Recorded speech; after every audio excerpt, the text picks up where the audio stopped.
High school শিক্ষান্ত পৰীক্ষাত উজলিল নগাঁৱৰ টানা চুলতানা।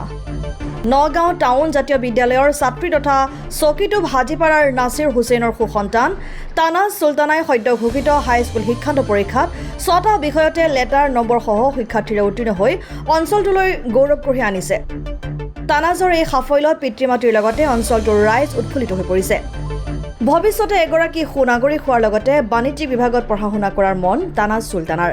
টানাজৰ সাফল্যত শিক্ষাগুৰুসকলেও উৎফুল্লিত হোৱা পৰিলক্ষিত হয়। মোৰ নাম টানাজ চুলতানা। মই নগাঁও টাউন জাতীয় বিদ্যালয়ৰ এগৰাকী ছাত্ৰী হয়।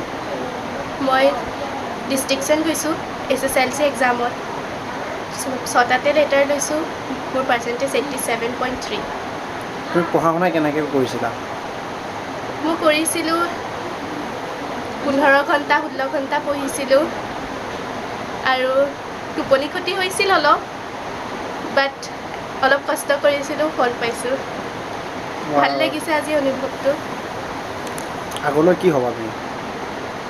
আগলৈ চিন্তা কৰা নাই, এতিয়া চাওঁ। কি পঢ়িবা আগলৈ? আগলৈ ভাবা নাই, কমাৰ্চ ল'ম বুলি ভাবিছোঁ।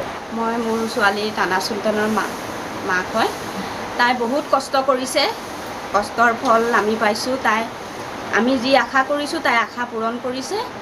তাই বহুত কষ্ট কৰিছে, 15-16 ঘণ্টা পঢ়িছে। শুব দিলেও শুবলৈ মন নকৰে, খাব ল'লেও পঢ়ি থাকিলে তাই পঢ়াৰ প্ৰতি বেছি ধাউতি। তাই যেনেকুৱা কষ্ট কৰিছে তেনেকৈয়ে ফল পাইছে। তাৰ উপৰিও তাইৰ স্কুলখনৰ ছাৰ বাইদেউ লগতে আমিও কৰিছোঁ। বৰমায়েক আছে, বৰমায়েকহঁত আছে, দাদায়েক দাদীয়েক আছে, আইতা নানা, চবেই তাইৰ লগত বহুত আশা আছিল, পূৰণ কৰিছে। চবেই কষ্ট কৰিছে তাইৰ লগত। তাই আজি আমাৰ আশা পূৰণ কৰিছে।